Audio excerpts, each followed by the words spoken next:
Hello दोस्तों, स्वागत है आपका एक मेरी नई वीडियो में। आज हम दोस्तों बात करेंगे ऐसी चीज़ के बारे में जो कि अस्पताल में जान बचाती है। अगर उसका गलत इस्तेमाल हो तो वो जान ले भी सकती है, जिसका नाम है अफीम।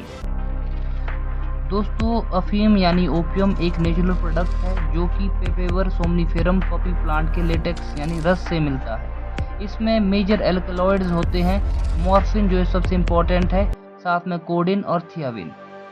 तो चलिए अब हम इसकी जो क्लासिफिकेशन की बात करें तो पहला है आपका नेचुरल ओपियोइड्स, जिसमें आता है आपका मॉर्फिन और कोडिन। इसके बाद जो आपके सेमी सिंथेटिक है, जिसमें आपका हीरोइन जिसको बोलते हैं डाई एसिटाइल मॉर्फिन।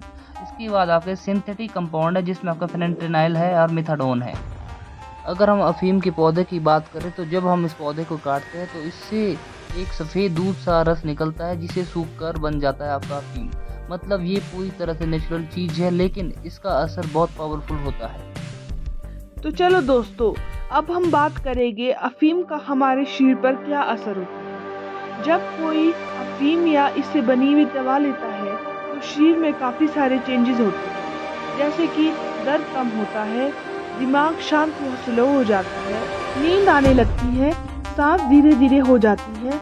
ज़्यादातर मात्रा में अगर हम इसका उपयोग करें तो हमारी सांसें रुक भी सकती हैं। दोस्तों, अब हम बात करते हैं जो ओपियोइड्स है ये हमारे दिमाग में कैसे काम करते हैं। तो दोस्तों, जो ओपियोइड्स है ये हमारे दिमाग में जो स्पाइनल कॉर्ड है उसमें जो डिफरेंट रिसेप्टर है जिनको ओपियोइड रिसेप्टर कहते हैं, उनके साथ डायरेक्टली जुड़ते हैं। ये मुख्यतः 3 तरह के रिसेप्टर होते हैं, म्यू जो सबसे इम्पोर्टेंट है, कापा एंड डेल्टा। तो अब हम आसान शब्दों में समझते हैं कि ये कैसे काम करते हैं।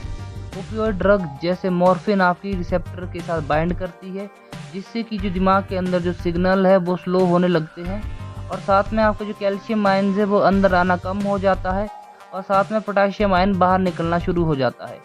इसका जो ओवरऑल रिजल्ट है वो नर्व सेल साइलेंट हो जाते हैं, पेन सिग्नल न्यूरो ट्रांसमिशन आगे नहीं बढ़ता है। तो चलो अब हम बात करते हैं इसके जो मेजर जो इफेक्ट है वो कौन कौन से है। एनर्जेसिया, यूफोरिया, रेस्पिरेटरी डिप्रेशन, मियोसिस जिसको हम पिन पॉइंट पीपल बोलते हैं, कॉन्स्टिपेशन। अगर हम इसकी क्लिनिकल यूजेस की बात करें तो यह पहले सीवियर पेन जैसे कि कैंसर और पोस्ट ऑपरेशन में यूज़ होता है, एक्यूट मायोकार्डियल इन्फेक्शन पेन, कफ सप्रेशन जैसे कि कोडिन, डायरिया जिसमें लोपिरामाइड आपका पेरिफेरल ओपियोइड यूज़ होता है। अगर हम इसके एंटीडोट की बात करें तो नैलोक्सोन जो कि opioid antagonist life saving drug use होती है। दोस्तों, आजकल अफीम का यूज़ मोस्टली नशे के लिए यूज़ हो रहा है। इससे जो आपके शरीर को इसकी हैबिचुअल आदत भी लग सकती है। तो दोस्तों, इसलिए ज़्यादा डोज देने पे आपकी जान भी जा सकती है। दोस्तों, आई होप आपको ये इन्फॉर्मेशन जरूर पसंद आई होगी। Thank you for watching, like share and subscribe for channel.